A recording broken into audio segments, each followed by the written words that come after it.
Selamat siang Bapak, perkenalkan nama saya Wulan Pitasari, NIM 21120619, yaitu tujuan saya mewawancara Bapak sebagai seorang guru tentang kondisi dan permasalahan dalam belajar, mata kuliah belajar dan pembelajaran, dosen pengampu Bapak Dwi Cahyadi Wibowo MPD. Sebelumnya silahkan Bapak memperkenalkan diri terlebih dahulu. Nama saya Andus Yadi. Asal Bapak? Asal tempat tinggal. Ya. Saya berasal dari Desa Rigu, Kecamatan Bedai. Bapak dulu kuliahnya alumni dari kampus mana?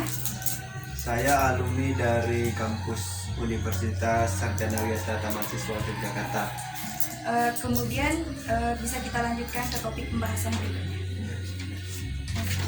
Pertanyaan yang pertama, menurut Bapak, apa yang Bapak ketahui dalam kondisi belajar?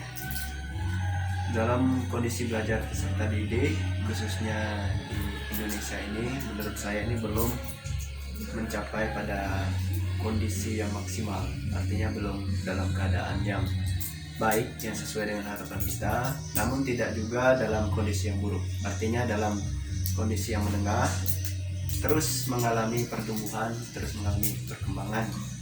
Baik, terima kasih. Untuk pertanyaan selanjutnya, apa saja yang dapat mempengaruhi kondisi dan permasalahan dalam belajar peserta didik? Menurut saya faktor yang paling utama yang mempengaruhi kondisi belajar peserta didik ini adalah faktor lingkungan, di mana faktor lingkungan ini menjadi pendidikan utama sebelum peserta didik tersebut masuk ke jenjang sekolah dasar atau sebelumnya di taman kanak-kanak gitu. Jadi memang faktor lingkungan lah yang paling berpengaruh terhadap kondisi belajar peserta didik. Terima kasih. Pertanyaan yang ketiga, apa dampak negatif dari kesulitan belajar seorang peserta didik? Dampak negatif dari kesulitan belajar, tentunya peserta didik ini tidak memiliki yang namanya motivasi belajar dari dalam diri, sehingga terkesannya dalam belajar mereka harus kita paksa dulu, harus kita janjikan sesuatu yang menarik agar mereka mau belajar. Kalau tidak kita paksa atau kita berikan suatu dorongan, mereka tidak muncul keinginan belajar dari diri sendiri gitu. Untuk pertanyaan yang keempat, apa faktor lingkungan juga dapat mempengaruhi peserta didik dalam kesulitan belajar?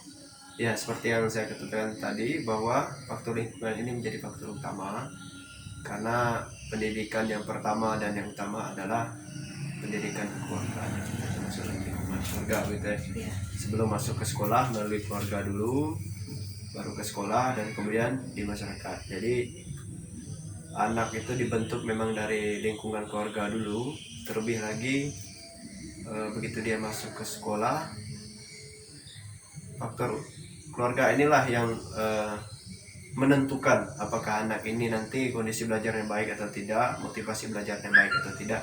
Saya rasa faktor lingkungan lah yang sangat menentukan. Oke, baik. Untuk pertanyaan yang terakhir, yaitu yang kelima, menurut Bapak bagaimana mengatasi seorang peserta didik yang kesulitan dalam belajar? Untuk mengatasi seorang peserta didik yang kesulitan dalam belajar, saya rasa memang perlu adanya motivasi khusus dari orang tua. Jadi sebelum anak-anak itu belajar di sekolah, di rumah lah dibentuk karakternya agar dia belajar, ada kemauan belajar, motivasi belajarnya tinggi, sehingga begitu ke sekolah kesulitan belajar tersebut tidak terlalu menjadi pekerjaan yang berat untuk guru. Jadi guru hanya meneruskan apa yang sudah dijalankan orang tua di rumah, mengatasi kesulitan belajarnya, guru hanya membimbingnya gitu. Oke, baik. Terima kasih Pak untuk waktu yang telah diberikan kepada saya. Sekian dan terima kasih. Selamat siang.